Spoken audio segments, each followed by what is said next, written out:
এই ছোট লোকের বাচ্চা, what is the price of this potato? আহা বাবা, তুমি কার সাথে ইংলিশ বলছো? এইসব ফকিন্নিদের সাথে যে রাস্তা আলু বিক্রি করে, তোমাকে না বলছি সব জায়গায় ইংলিশ বলতে না? বাবা তুমি তো আমাকে বলছো সব জায়গায় ইংলিশ বলতে। আহা বাবা, তোমাকে আমি বলছি সব জায়গায় ইংলিশ বলতে, কিন্তু এই ছোট লোক যে তুমি ইংলিশ বলছো, ওরা কি ইংলিশ বুঝবে? আচ্ছা বাবা সরি, আমি আর কখনো সব জায়গায় ইংলিশ বলবো না। আচ্ছা বাবা ঠিক আছে। এই ছোট লোক, তোর আলুর দাম কত? স্যার আলুর দাম তো 25 টাকা। কি, তোর আলুর দাম 25 টাকা? তোর আলুর দাম যদি 25 টাকা হয় তাহলে তোকে আমি শোরুম থেকে নিতে পারতাম। আচ্ছা ভালো কথা, এই যেখানে তোর আব্বা বসতো, তোর আব্বা তো আমার থেকে 20 টাকা কেজি আলু নিত, তাহলে তুই 25 টাকা কেজি আলু নিতেছিস কেন? আচ্ছা বাবা চলো, আমরা এখান থেকে আলু নিব না। আমরা আলু নিব কোথা থেকে? শোরুমের থেকে, ঠিক আছে?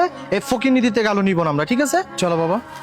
Excuse me sir, if you are no English then fine, but why you are talk to me like this? আসলে আপনি এত সুন্দর করে ইংলিশ জানেন, আপনি কি পড়াশোনা করছেন? হ্যাঁ আমি পড়াশোনা করেছি, আমি একজন গ্রাজুয়েশন পাশ করা ছেলে। আমি চাকরি খুঁজতেছি, চাকরি পাচ্ছি না, আর আমার বাবা অসুস্থ, এই জন্য আজকে আমি এখানে বসছি। গরিবরা কি পড়ালেখা করতে পারে না? আপনারা যেভাবে ব্যবহার করতেছেন এভাবে ব্যবহার করা কি ঠিক? আপনারা শুরু থেকে যেভাবে ব্যবহার করতেছেন এভাবে ব্যবহার কে কার সাথে করে বলেন আজকালকার দিনে? আর আপনি আপনার ছেলেকে কি এমন শিক্ষা দিচ্ছেন? ও এসেই আমার সাথে কিভাবে ব্যবহার করতেছে, এইভাবে কি একজন মানুষের সাথে ব্যবহার করা উচিত? আচ্ছা আঙ্কেল, মানে সরি, আমি বুঝতে পারিনি। বাস রাখো, তোমার আমাকে সরি বলতে হবে না। দোষটা তোমার না, দোষটা তোমার বাবার, কারণ তোমার বাবা তোমাকে সঠিক শিক্ষাটা দিতে পারেনি। আচ্ছা ভাইয়া, আমি সরি, আপনি যে এত শিক্ষিত মানুষ আমি বুঝতে পারিনি। আচ্ছা কাজ করুন, হ্যাঁ আমাদেরকে আলুটা আপনি পেতেন।